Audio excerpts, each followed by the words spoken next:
We are going to start chapter electromagnetic induction. Basic part सबको आता होगा इस पे, ठीक है, बहुत पढ़ा तुम लोगों ने, ठीक है। फटाफट 2 मिनट का रिवीजन वाला पार्ट बताया देता हूँ कि एक हो जाता है, टॉपिक होता है मैग्नेटिक फ्लक्स, ठीक है। मैग्नेटिक फ्लक्स का फॉर्मूला होता था B dot A, B A cos theta. जब भी मैग्नेटिक फ्लक्स का चेंज होता है तो वहां पे ईएमएफ डेवलप होता है, ठीक है। This was Faraday law. जितना जितना तेजी से ईएमएफ, जितना तेजी से फ्लक्स चेंज होगा, ईएमएफ उतना ज्यादा बनता है। E equals to D phi by D T होता है, ठीक है। ई ईएमएफ क्या होता है? Rate of change of magnetic flux होता है। मैग्नेटिक फ्लक्स को निकालने के लिए हम कौन सा मेथड यूज करते हैं? फैराडे का नियम, that E equals to D phi by D T. यहाँ बाजू में माइनस साइन भी आता है। माइनस साइन ये इंडिकेट करता है कि जो फ्लक्स का जो चेंज होता है, ईएमएफ ऐसा बनेगा कि वो फ्लक्स के चेंज को अपोज करे। हमें माइनस, जब हम न्यूमेरिकल सॉल्व करते हैं तो हमें माइनस साइन से ज्यादा कुछ मतलब नहीं नहीं होता है, क्योंकि डायरेक्शन देखने के लिए हम क्या यूज करते हैं? Lenz law. तो 2 बात याद रखनी, जब भी हमको इसके सम सॉल्व करने हैं, एक बात ये कि हम उसकी वैल्यू को निकालने के लिए यूज करते हैं फैराडे का नियम, E equals to D phi by D T, और डायरेक्शन को निकालने के लिए हम यूज करते हैं लेंस लॉ, ठीक है। और उसके बाद हमने सीखा था कि अगर मान लो, अगर हमको कभी चार्ज फ्लो निकालना है, तो चार्ज फ्लो का हमने एक शॉर्टकट देखा था, change in flux by resistance of the conductor या resistance of the loop, that gives the total charge which flows in the time, ठीक है। उसके बाद हमने बात की थी कि अगर आपको कभी भी अगर ईएमएफ प्रोड्यूस करना है तो हमारे पास तीन तरीके हो सकते हैं। इसमें हम एक में हम एरिया को चेंज कर सकते हैं, एक में हम लोग मैग्नेटिक फील्ड को चेंज कर सकते हैं, और एक में हम लोग एंगल को चेंज कर सकते हैं, ठीक है। हम सीधे इसके एक अच्छे सवाल को लेते हैं, ठीक है, कि हमारा बेसिक तो हमने किया और बेसिक हमने इसके न्यूमेरिकल भी सॉल्व किए हुए, ठीक है। तो एक अच्छा सवाल को अगर हम ले रहा हूं तो एक मान लो ऐसा एक क्वेश्चन लेते हैं सीधे हम लोग। 3 तरीके से चेंज कर सकते हैं ना हम लोग। तो हम लोग देखते हैं एरिया को, देखो एक बी बी का चेंज आसान होता है। एरिया एरिया के चेंज पे कभी क्वेश्चन देखेंगे, और एंगल एंगल के चेंज पे हम एक क्वेश्चन देखेंगे। एंगल के चेंज पे जो क्वेश्चन होता है ना, वो एक्चुअली एसी जनरेटर का एक क्वेश्चन होता है। तो हम एरिया के चेंज पे न्यूमेरिकल देखते हैं कि किस तरह से एरिया को चेंज करके फ्लक्स को रिड्यूस करते हैं। यहाँ मान लो ऐसे करके रीजन में, यहाँ पर मैग्नेटिक फील्ड,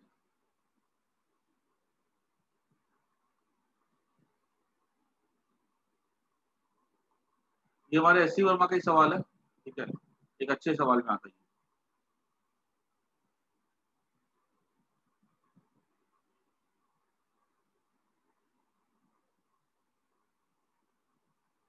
यहाँ पर क्या बोला गया कि यहाँ पे एक सर्कुलर लूप है,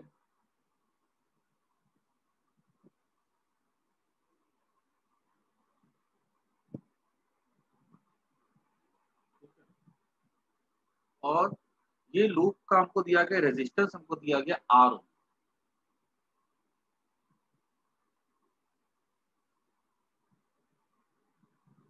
हमको इसका रेडियस दिया गया है, हमको इसकी बोला कि एंगुलर वेलोसिटी इसकी ओमेगा है,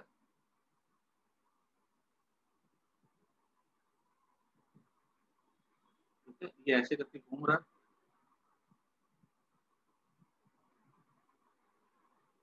अब यहाँ पर हमसे क्या पूछा गया? 2 बातें पूछी गई। एक, ड्रॉ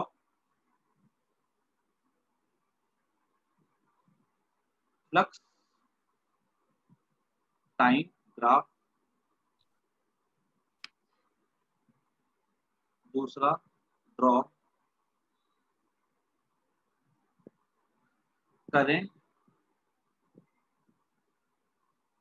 टाइम ग्राफ।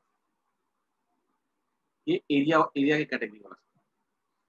अब देखो, फ्लक्स टाइम ग्राफ की बात करें, जब ये ऐसा घूम रहा है, अंदर की तरफ जा रहा है, तो एक समय में ऐसा आएगा ना, जब इसका ये वाला से ये वाला पार्ट थोड़ा सा इसका एंटर कर चुका होगा और ये वाला पार्ट इधर आ चुका होगा।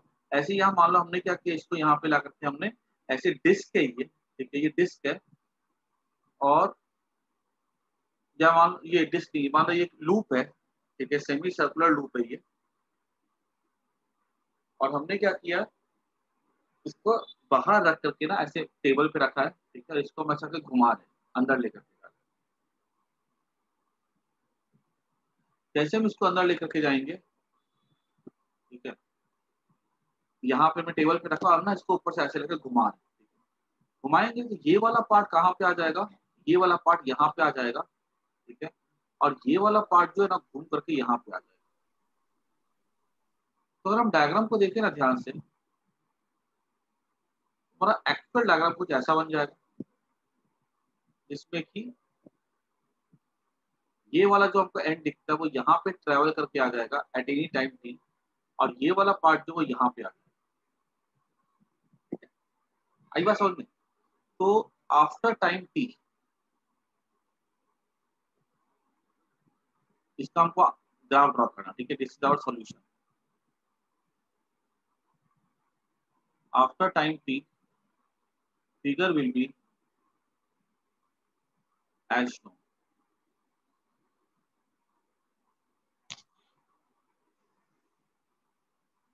क्योंकि फिगर ओरिजिनल फिगर में तो ऐसा था, और फिगर नया फिगर हमारा कैसे बनाओगे तुम लोग, ये एक तो ड्रॉ कर लोगे और नया फिगर तुम कैसे बनाओगे इसको, तो यहाँ पे ये अब नहीं है, ठीक है, तो इसको मैंने यहाँ से ऐसे करके हटा दिया, and this is now our new.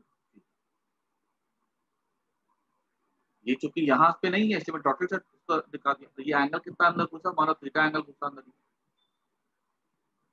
हमको पहले क्या ड्रॉ करना, फ्लक्स टाइम ग्राफ। तो सीधी सी बात है, बाहर में मैग्नेटिक फील्ड नहीं है, क्रॉस तो इधर है ना, तो अगर बाहर में मैग्नेटिक फील्ड नहीं है तो बाहर में फ्लक्स भी नहीं है। जैसे जैसे समय बीतेगा इसका और पार्ट अंदर आता चला जाएगा, जिस जिसकी वजह से इसके साथ फ्लक्स का इंक्रीमेंट होना स्टार्ट हो जाएगा। तो हम यहाँ पे क्या बोल सकते हैं, area in field, area in field कितना हो जाएगा, हाफ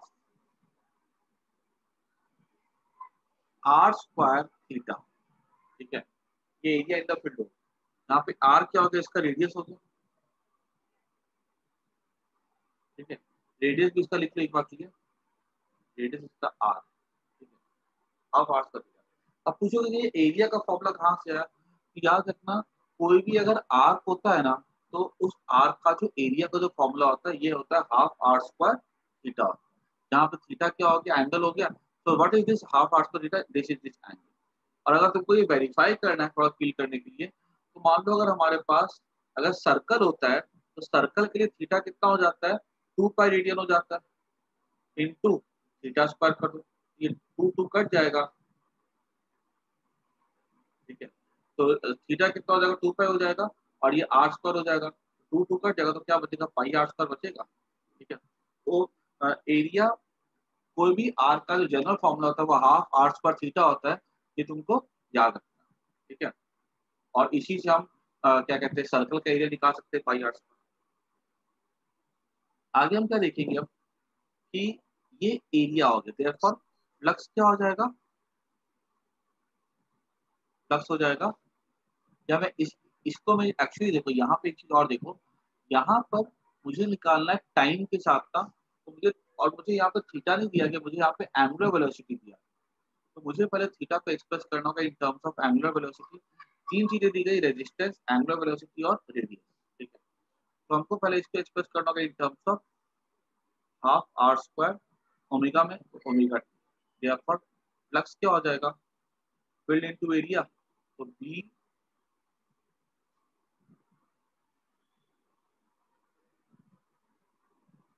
एरिया में थीटा के फॉर्म में, मैंने बोला ना, अभी देखो कोई भी अगर आर्क होता है ना, जैसे मान लो कोई आर्क है, हमसे पूछा जाएगा कि बताओ इसका, ये मान लो पिज्जा का कोई पार्ट है, इसका एरिया क्या होगा, ये एंगल थीटा हमको दिया गया, तो हम लोग क्या कर सकते हैं, जो इंटीग्रेशन वाला मेथड होता है ना एरिया निकालने का, छोटा स्ट्रिप ले लो उस पर इंटीग्रेट कर दो, उससे हम चाहे ना तो हम इसके एरिया को निकाल सकते हैं, और हमारा एरिया का आंसर आएगा half into theta into R square. मैं तुम्हें वही समझा रहा हूँ कि ये फॉर्मूला जो है तुमको एरिया का याद कर जाना है। और जो तुमने पढ़ के रखा था ना 6 7 8 जो पढ़ते आ रहे हो, what is the area of the circle, area of circle कहाँ से आया है, थीटा को पुट, सर्कल का हो जाता है पूरा 2 पाई रेडियन होता है, तो half into 2 pi into R का स्क्वायर, 2 कट जाएगा तो पाई आर स्क्वायर नहीं बचेगा। सेमी सर्कल में का एरिया क्या था, पाई आर स्क्वायर बाय 2 था। देखो हाफ इंटू सेमी सर्कल में थीटा हो जाता है पाई इंटू आर का स्क्वायर, तो पाई आर स्क्वायर बाय 2 होता है। क्वार्टर सर्कल का पाई आर स्क्वायर बाय 4 होता है ना, तो क्वार्टर सर्कल में थीटा कितना होता है, पाई बाय 4 होता है, 90 डिग्री। ठीक है, तो पाई बाय 4, हाँ पाई बाय 4 हो जाएगा, तो उसका निकाल सकते हो एरिया। ये जनरल फॉर्मूला है which you have to learn. ठीक है, और कुछ नहीं है। जो तुमने सर्कल सेमी सर्कल के लिए पढ़ के रखा है उसका जनरल फॉर्मूला ये होता है। और इसको हम लोग डिराइव करने नहीं बैठ रहे, क्योंकि हम अगर तुम कभी भी अगर मैथ्स में जब पढ़ोगे ना, अभी जब इंटीग्रेशन चैप्टर, तो वहां पे जब निकालना सीखोगे ना, तो वहां पे जब एरिया निकालना सीखोगे ना अलग अलग फिगर का, वहां पे इसका भी आएगा। ठीक है, तुम वहां पे सीख लेना उसको, अभी खाली याद कर लो। क्लियर हो गया ना? तो फ्लक्स क्या हो जाएगा यहाँ पे, field into area half R square omega. ठीक है, तो अब यहाँ पे अगर हम देखें क्लियरली, तो यहाँ पे हम देख रहे हैं कि जो फ्लक्स जो है ना, ठीक है, वो टाइम के प्रोपोर्शनल है। ठीक है, फ्लक्स यहाँ पे कैसा दिख रहा है हमको, टाइम के प्रोपोर्शनल दिख रहा है। और जैसे जैसे टाइम बीतेगा, ठीक है, टाइम बीतेगा वैसे वैसे क्या होगा, फ्लक्स बढ़ेगा। ठीक है, क्योंकि अगर हम देखें ना तो थीटा है तो टाइम पीरियड 2 पाई ओमेगा हो जाएगा इसका। मतलब अगर मैंने पाई बाय ओमेगा देखा टाइम, ठीक है, तो पाई बाय ओमेगा में पूरा हाफ टाइम में, फुल टाइम पीरियड के पाई बाय ओमेगा में, ये जो है ना, ये पूरा का पूरा इसके अंदर आ चुका होगा। फिर पाई बाय ओमेगा में क्या होगा, ये बाहर निकल चुका होगा। तो पहले क्या होगा, फ्लक्स बढ़ेगा, और जो फ्लक्स का जो इंक्रीमेंट हो रहा है that is proportional to time. मतलब अगर हम इसका ग्राफ ड्रॉ करें ना फ्लक्स और टाइम का,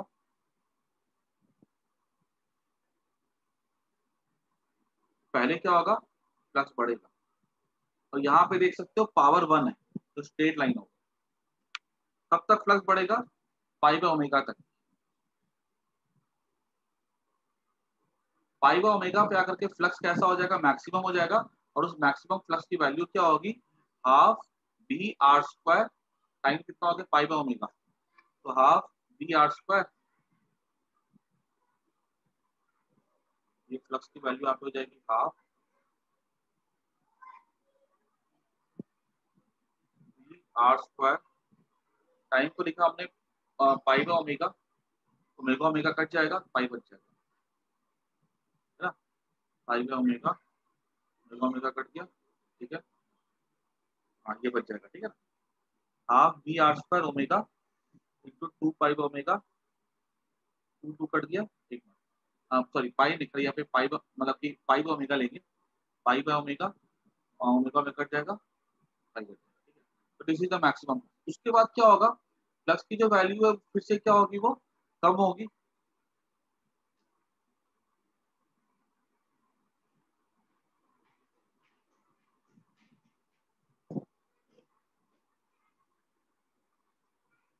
ठीक है, और 2 पाई बाय ओमेगा पे आकर के फ्लक्स क्या हो जाएगा, जीरो हो जाएगा। ठीक है, flux is a scalar quantity. ठीक है, तो और यहाँ पे हमेशा फ्लक्स कैसा होगा, पॉजिटिव ही लेंगे ना। अगर हम डायरेक्शन तो हमेशा कैसी ही लेंगे, अगर हमने ऊपर को नीचे को ले लिया है तो हमेशा वो पॉजिटिव ही जाता रहेगा। ठीक है, अब यहाँ पे डिक्रीज होकर के ऐसे जाएगा, फिर से ये ऐसे बढ़ेगा, ये ऐसा बन जाएगा हमारा फ्लक्स का। ठीक है, आई होप सबको समझ में आ गया। This is the solution for the first question. ठीक है, किसी को परेशानी के सवाल में तो पूछो। आगे बढ़ते हैं कि सेकेंड पार्ट में अगर आप देखें ना इसका, तो करेंट, करंट हो जाता है ईएमएफ बाय रेजिस्टेंस। ईएमएफ यहाँ पे कैसे निकलेगा, rate of change of flux. Sign को भूल जाओ, एक बार खाली वैल्यू को देखो। तो अगर वैल्यू को देखेंगे हम लोग अगर, तो यहाँ पर ये हो जाएगा B R square omega by 2। इसका रेजिस्टेंस कितना, कैपिटल आ रहा है ना। ठीक है, 2 इंटू इसका रेजिस्टेंस ले लेते हैं हम लोग, स्मॉल आर ले लेते हैं, स्मॉल आर लिखते हैं यहाँ पे। ठीक है, दिस इज द करंट। जब डिफरेंशिएट किया ना तो टी तो हट जाएगा, तो और वो हमको देगा ईएमएफ देगा, और ईएमएफ को मैं डिवाइड कर रेजिस्टेंस के साथ, तो हमें करंट मिल जाएगा। अब हमें हमसे दूसरा सवाल पूछा गया कि ड्रॉ करंट टाइम ग्राफ। जब करंट टाइम ग्राफ की बात आती है तो यहाँ पर एक चीज देखो जरा ध्यान से कि हमारे करंट के फॉर्मूले में कहीं पर भी टाइम नहीं आ रहा है। अगर टाइम नहीं आ रहा है मतलब जो करंट है ना वो टाइम के साथ कैसी रहेगी, कांस्टेंट रहेगी। ठीक है, करंट टाइम के साथ कैसी रहेगी, कांस्टेंट रहेगी वैल्यू में। अब हमने तो लिख तो दिया करंट का फॉर्मूला, लेकिन जब डायरेक्शन की बात आती है तो हमको देखना पड़ता है लेंस लॉ से। देखो जब तुम यहाँ पर ये एंटर कर रहे हैं तो फ्लक्स बढ़ रहा है। ठीक है, फ्लक्स बढ़ रहा है अगर, तो अगर हम यहाँ पे करंट की डायरेक्शन को देखें तो करंट कुछ ईएमएफ कुछ और करंट कुछ ऐसी बनेगी कि वो इसको अपोज करे। अपोज करने के लिए जरा तुम अपना हाथ घुमा करके देखो, अपोज करने के लिए जो करंट है ना वो बनेगी ऐसी। चेक कर लो। ठीक है, क्योंकि मेरा मैग्नेटिक फील्ड किधर आएगा, बाहर की तरफ आएगा। जरा तुम चेक चेक करो अपने हाथ से करके देखो। ठीक है, करंट ऐसी जाएगी। ठीक है, तो बस सबको करके देख लो अपने हाथ से। मैग्नेटिक फ्लक्स इंक्रीज कर रहा है तो अपोज करेगा। हम हमारा बाहर की तरफ होना चाहिए, हम बाहर की तरफ है तो करंट हम देख सकते हैं कि करंट इस तरह से फ्लो कर रहा है। जब ये एंटर कर चुका होगा, ठीक है, अब जब ये बाहर निकलेगा ना, ठीक है, जब ये बाहर निकलेगा तो फ्लक्स डिक्रीज करेगा। है ना, देखो फुल्ली जब ये एक टाइम पे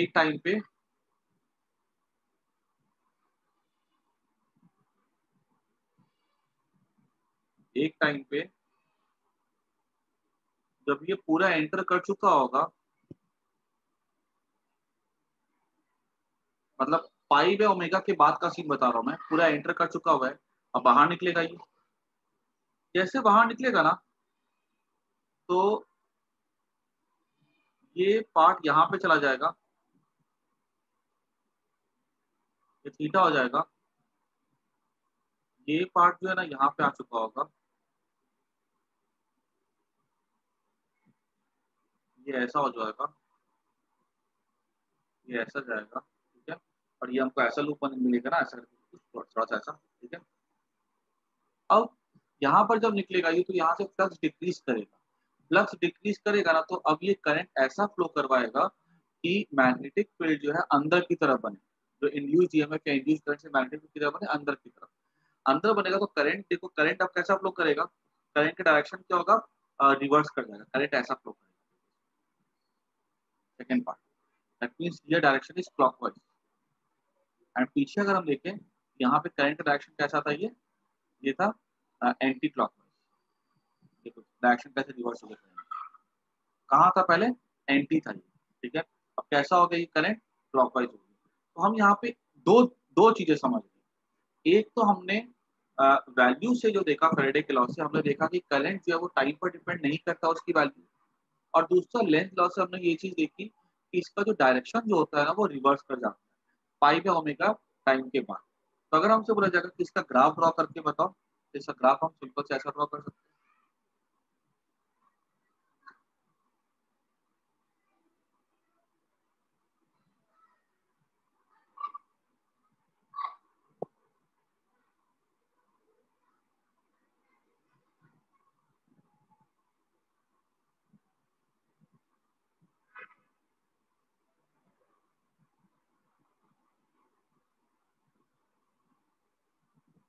यहाँ पर ये करंट कांस्टेंट है। ठीक है, फिर उसके बाद इसकी वैल्यू चेंज कर जाएगी, ये कांस्टेंट रहेगा, वैल्यू।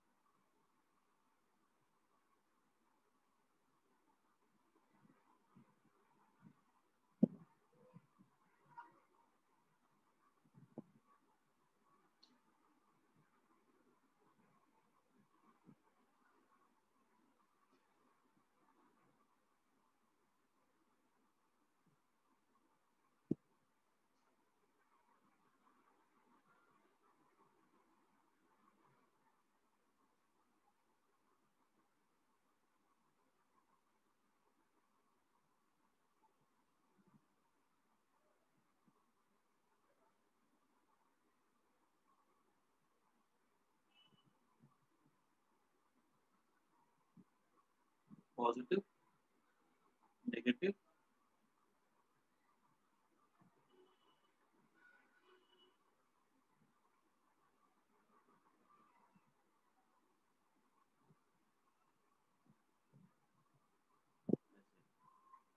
ठीक है। और ये जो है ना, ये करंट मैक्सिमम वैल्यू करंट की क्या होगी? हाँ, B R square omega by 2 R, B R square omega by 2 R, ठीक है। यहाँ पे कैपिटल आर क्या है? रेडियस, स्मॉल आर क्या है? रेजिस्टेंस। यहाँ पे क्या होगी?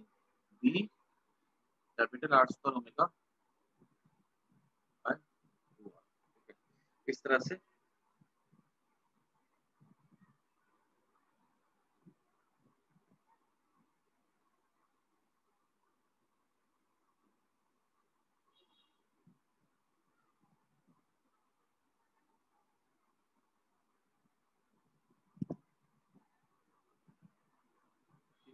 This is the graph for current versus,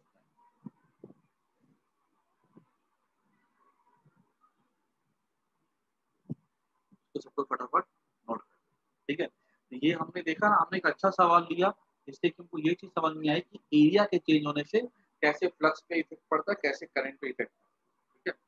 उसका हमने एक अच्छा सवाल ले लिया। ये तुम देखोगे ना तो तुमको इलेक्ट्रोमैग्नेटिक इंडक्शन चैप्टर एससी बनोगे तो तुमको सवाल मिल जाएगा, ठीक है। तुमको अगर पूरी की पूरी लैंग्वेज चाहिए ना तो तुम वहां से जाकर के पूरी की पूरी लैंग्वेज भी नोट कर सकते हो।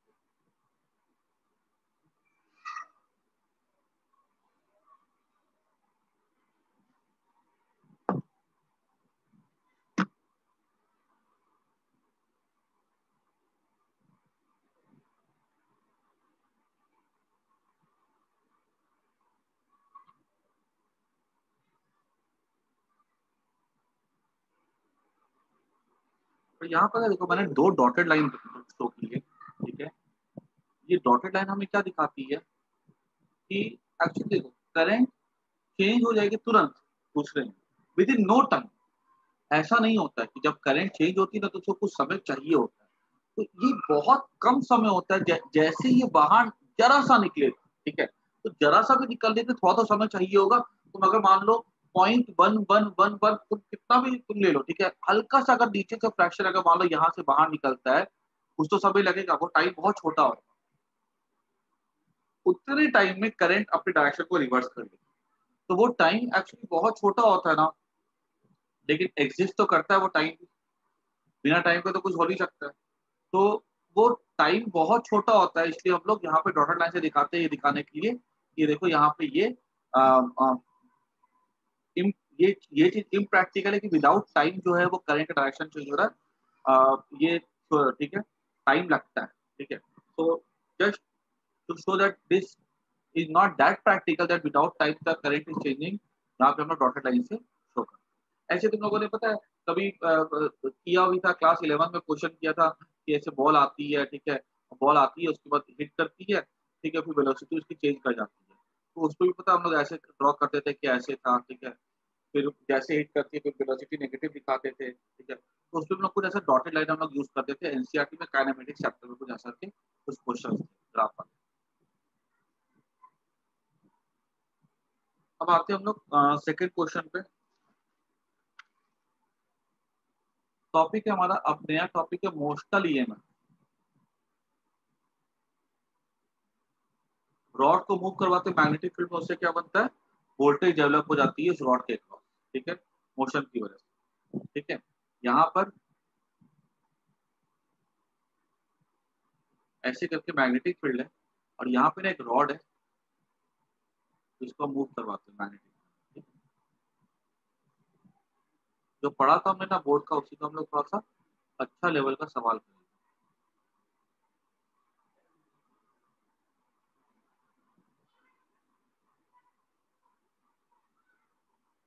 रॉड है हमारे पास, और इसको मूव करवाएंगे तो हमने पढ़ के रखा था कि वोल्टेज कितना इसके ऊपर डेवलप करता था, पोटेंशियल डिफरेंस ई इंटू एल होता था, ठीक है।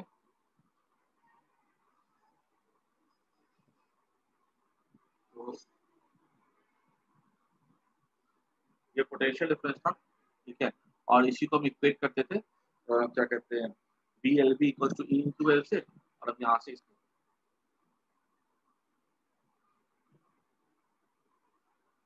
निकाल अब यहाँ पर देखना कि यहाँ पर जो हमने सीखा था ना, तो ये चीज सीखी थी कि यहाँ पे यहाँ पे हमने ये सीखा था ना कि अगर मान लो कोई भी अगर मूव करवाते हैं तो मैग्नेटिक फोर्स लगता है। मैग्नेटिक फोर्स का फॉर्मूला क्या होता है, चार्ज के ऊपर बी वी एल था, या वी वेलोसिटी थी, वी मैग्नेटिक फील्ड था, एल लेंथ था, ठीक है। सॉरी क्यू वी बी था, क्यू वी बी था magnetic force equals to electrical force था क्यू ई था, ठीक है। तो क्यू क्यू कट जाता था, ई क्या था, वी बी था। तो वहां से उल्टा लिख दिया। इलेक्ट्रिक फील्ड क्या होता है, वी बी होता है, जहाँ वी क्या होता है, वेलोसिटी होता है, बी क्या होता है, मैग्नेटिक फील्ड होता है, ठीक है। ये दो बातें हमने सीखी थी। अब पोटेंशियल डिफरेंस अगर को निकालने के लिए बोला जाएगा तो ये इलेक्ट्रिक फील्ड इनटू लेंथ हो जाएगा, that is B velocity, B और ये एल था length, this was the potential difference across the two ends, ठीक है। ये वाला हमारा फॉर्मेट आसान था, बिकॉज इस फॉर्मेट में हमने देखा था कि जो फील्ड था, मैग्नेटिक फील्ड, जो वेलोसिटी थी, मैग्नेटिक फील्ड था और जो लेंथ था कंडक्टर का, वो तीनों एक दूसरे के म्यूचुअली परपेंडिकुलर था। मैंने बोला भी था कि कंडीशन क्या होती है कि काटना चाहिए फील्ड को, काटेगा तभी वहां पे वोल्टेज डेवलप होता है दो एंड के क्रॉस। हमने यहाँ पर ये भी सीखा था इस सिंपल से क्वेश्चन में कि अगर हमारे पास दो एंड है ए और बी, तो हम ये पहचान सकते थे इसमें कि ए हाइयर पोटेंशियल पे होगा कि बी हाइयर पोटेंशियल पे होगा, ठीक है। तो हम यहाँ पे क्या करते थे, हम देखते थे अपना, मान लेते थे कि रॉड किससे बनी हुई है, पॉजिट्रॉन से बनी हुई है, तो हम जरा सा अपने हाथ को घुमा करके देखो कि अगर ऐसे जा रही है, ठीक है, छोटा सा रिविजन हो जाएगा। मैग्नेटिक फील्ड अगर अंदर की तरफ है, वेलोसिटी इधर है, तो पॉजिटिव चार्ज ऊपर की तरफ जाएगा। सब कुछ करके देख लो अपने हाथ से एक बार, ठीक है। तो यहाँ पर ये हो जाता हमारा पॉजिटिव एंड होता था और ये हमारा होता था नेगेटिव एंड, ठीक है। ये सिंपल वाला सवाल हमने करके रखा, ठीक है, अपने बोर्ड लेवल। अब बात करते हैं इसी को हम, यही थ्योरी को हम और जनरल बनाते हैं। जनरल मतलब एक ऐसी थ्योरी जो कि जिससे कि हम स्पेशल केस को निकाल सकते हैं, और एक ऐसी थ्योरी जिससे कि हम हर तरह के क्वेश्चन को सॉल्व कर सकते हैं उस टॉपिक को। तो अगर मान लो मैंने यहाँ पे अगर प्रॉपर्टी लिखा जाए तो ये इसको मैं क्या ले सकता हूँ, E V vector, E vector अगर आप वेक्टर फॉर्म में लिखे equals to E V vector cross B vector, E cut जाएगा, ठीक है। ये मैंने कैसे लिखा समझ में आया कि नहीं यार, जो क्यू वी बी था इस पे स्पेशल केस था कि भाई यहाँ पे मान के चल रहे थे हम लोग कि एंगल क्या है, वेलोसिटी और फील्ड के बीच में 90 डिग्री, तो साइन 90 बन हो जाएगा, ठीक है। यहाँ पर हम एंगल कुछ भी हो सकता है, तो ये हमारा जनरल फॉर्मूला हो जाता है ना मैग्नेटिक फोर्स का, Q V cross B. And ये स्पेशल फॉर्मूला था थीटा 90 डिग्री जो यहाँ पर यूज हो रहा है। तो हमने यहाँ पे लिख दिया, therefore ई वेक्टर हमारा क्या हो जाएगा, V vector cross B vector. अगर हमसे ये पूछा जाएगा कि बताओ ईएमएफ की वैल्यू क्या डेवलप होगी, तो हम लोग, हमको ये पता है कि पोटेंशियल डिफरेंस होता है integration of E dot D L, या माइनस साइन लगा देते हैं, ठीक है। बट यहाँ पे हमको खाली पोटेंशियल डिफरेंस की वैल्यू से मतलब है, ठीक है, ओनली मैग्नीट्यूड।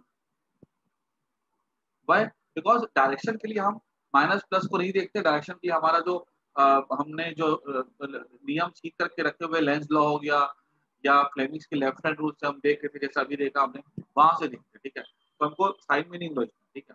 पोटेंशियल डिफरेंस क्या हो जाएगा, ई डॉट डी। तो अब यहाँ पे हम ये लिख सकते हैं ना, therefore dv equals to E dot dl, ठीक है। This is the expression for the potential difference. What is PD है, पीडी इज पोटेंशियल डिफरेंस, किसके अक्रॉस पोटेंशियल डिफरेंस, तो डीएल के अक्रॉस पोटेंशियल डिफरेंस, ठीक है। This was a formula for the, कि याद करो तुमने क्या पढ़ के रखा था, dv equals to minus E D R, minus भूल जाओ एक बार के लिए, तो ई डी आर हो जाएगा, ठीक है। तो ये क्या हो जाएगा यहाँ पे, तो इसको dv बाई dv इसको इंटीग्रेट कर दिया अगर हमने, E dot D R, sign भूल जाओ, ये क्या आ जाएगा, पीडी दे देगा ना हमको। और ये कोई नई चीज तो है, तुमने सीखा नहीं है, ये कहाँ से आया था, ये आया था ना जो तुमने क्लास 11 में पढ़ा था, work done by conservative force equal to negative change in the potential energy, वही से, ठीक है। डायरेक्टली इसको अभी के लिए याद कर दो, उतना हम लोग 11th में जाएंगे, ठीक है? तो ये पढ़ा था इलेक्ट्रोस्टैटिक में तुम लोगों ने। अच्छा, उसके बाद देखो, अब हम यहाँ पे क्या देखते हैं कि डीवी क्या हमारा आ रहा है, डीवी हमारा आ रहा है वी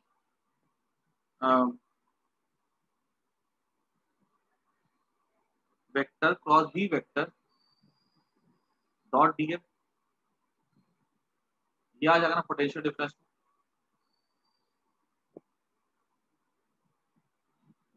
पोटेंशियल डिफरेंस है ना ये, छोटा सा पोटेंशियल डिफरेंस होगा। क्यों? क्योंकि छोटा पोटेंशियल डिफरेंस यहाँ इंटीग्रेट नहीं करते। छोटा पोटेंशियल डिफरेंस क्या हो जाएगा? अभी देखा हमने छोटा पोटेंशियल डिफरेंस क्या था, ई डॉट डी आर या ई डॉट डी एल। ठीक है, ई क्या था देखो तो, ई हमारा क्या था, ई था हमारा V cross B. Electric field हो जाता है वी क्रॉस बी, ठीक है, जब इक्विलिब्रियम में आ जाता है यहाँ पे, है ना। इलेक्ट्रिक फील्ड किसके इक्वल हो जाता है, वी क्रॉस बी के, तब ना यहाँ पे इक्विलिब्रियम में आ जाता है, इक्विलिब्रियम। यही चीज का थोड़ा सा जनरल फॉर्म है। जैसे वी वी था, ई यहाँ पे हो जाएगा E vector equal to V cross B. तो ये हमारा हो जाएगा, ये हमारा हो गया पोटेंशियल डिफरेंस इक्वल टू इतना। याद रखना ये मैंने वी पे ऐसा बना दिया है कि दिखाने के लिए वी कैपिटल है और ये स्मॉल वी है। Small V is for velocity and capital V is for potential. ठीक है, डीवी क्या हो गया, पोटेंशियल डिफरेंस हो गया। अब इस पे देखो कैसे अच्छे लेवल के सवाल आते हैं हमारे सामने। ऐसा बोल दिया जाएगा हमको कि मान लो कि कोई ऐसे करके हमारे पास एक लूप, ठीक है, वायर है, कोई भी शेप की, आड़ी टेढ़ी शेप। अब यहां से हमसे पूछा जाएगा कि बताओ ये पॉइंट ए है, ये पॉइंट बी है, and this is placed in uniform magnetic field. यहाँ मैग्नेटिक फील्ड कैसी, दो बातें बातें, मैग्नेटिक फील्ड कैसी यहाँ पे यूनिफॉर्म, और दूसरी बात हमको ये बताई गई है कि दिस वायर ए बी, इसका हर पॉइंट मूव कर रहा है कांस्टेंट वेलोसिटी के साथ। ठीक है, मतलब इसका हर पॉइंट की अगर रफ्तार देखी जाए ना तो ये ऐसी हो, मतलब ये पूरा का पूरा शिफ्ट कर रहा है इस डायरेक्शन में। इसका हर पॉइंट का रफ्तार कैसा है, सेम। ठीक है, तो यहाँ पे दो बातें कि एक तो हर पॉइंट पे फील्ड कैसा है, कांस्टेंट है, और दूसरी बात क्या है कि इसके हर पॉइंट पे मैग्नेटिक फील्ड कैसा, same. So what is the general formula for potential difference? dv equals to v vector cross v vector dot dl। ठीक है, this is the general formula. इसी को अगर हम सिंप्लीफाई कर देंगे तो dl को ले लेंगे, तो v थीटा को ले लेंगे, सबका 92 डिग्री सब ले लेंगे, तो आपको v इक्वल्स टू vdl जो हमने सीखा था वही मिलेगा। अब अगर मान लो मैंने मेरे से पूछा गया कि बताओ a और b के बीच में कितना पोटेंशियल डिफरेंस, व्हाट इज, सवाल क्या, what is pd across a and b। तो मैंने क्या बोला कि पोटेंशियल डिफरेंस हो जाएगा इसके लिए, ये वाले फॉर्मूले को हमने जनरल फॉर्मूले को पकड़ा, तो v हमारा क्या हो जाएगा, इंटीग्रेट कर दो, तो v vector cross v vector dot dl, integrate कर दिया। अब इसको मैंने क्या किया, देखो v और b हर जगह पे कांस्टेंट है, तो मैंने क्या किया, v क्रॉस b को मैंने बाहर निकाल दिया और डॉट को मैंने हटा करके क्या कर दिया, क्योंकि ये दोनों कांस्टेंट है, ठीक है, वैल्यू डायरेक्शन में, तो ऑब्वियसली बात है यहाँ पर जो एंगल जो इनके जो प्रोडक्ट का बनेगा वो भी कांस्टेंट बनेगा, तो यहाँ पे क्या बचेगा, डीएल कॉस थीटा बनेगा, है ना। बी इधर है, ठीक है, और बी अंदर की तरफ है, तो ऑब्वियसली बात है कि जो वी क्रॉस बी होगा उसका डायरेक्शन कैसा होगा, बी क्रॉस बी का डायरेक्शन हो जाएगा एक, बी ऐसा जा रहा है इधर और ऐसा,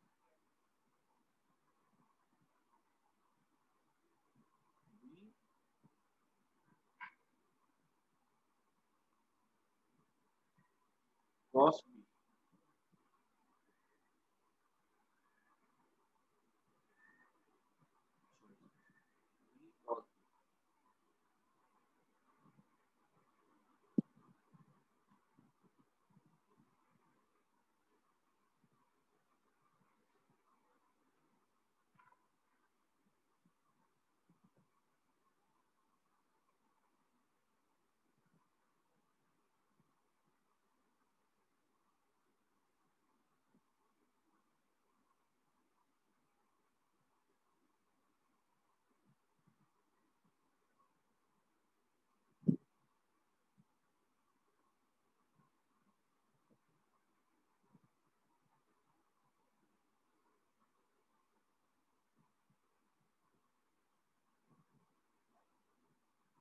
तो ये समझ में आ गया तुमको आशीष, डीवी क्या होता है, V cross B, dot DL ये समझ में आया कि नहीं आया?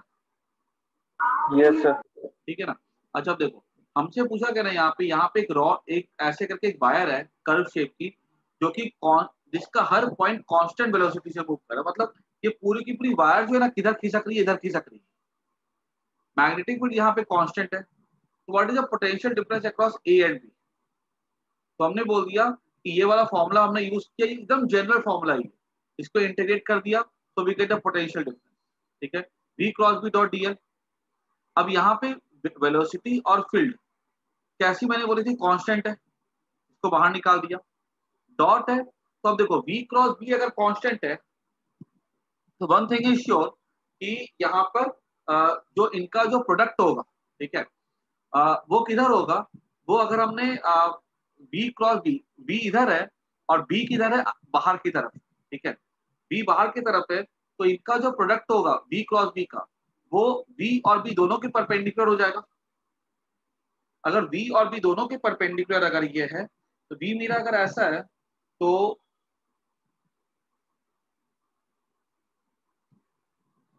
ये होगा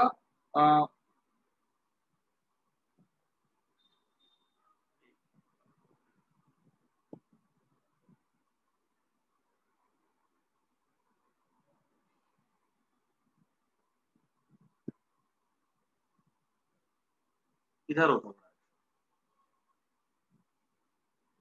देखो तो, this is direction of v vector cross b vector.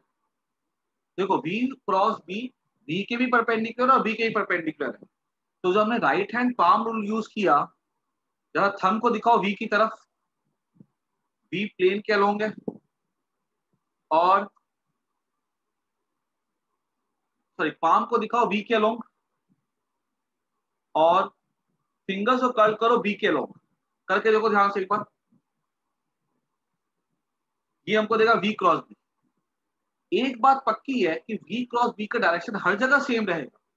तो हर जगह जो डीएल बनेगा ना, यहाँ पे डीएल, यहाँ पे डीएल, यहाँ पे डीएल, ये डीएल के साथ हर जगह एंगल कितना रहेगा, थीटा रहेगा। तो v क्रॉस b, अब देखो तो डीएल ऐसा है, छोटा एलिमेंट, डीएल कैसा है, डीएल ऐसा है, और ये एंगल थीटा है।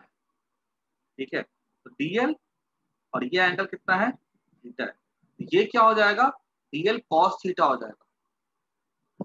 तुमने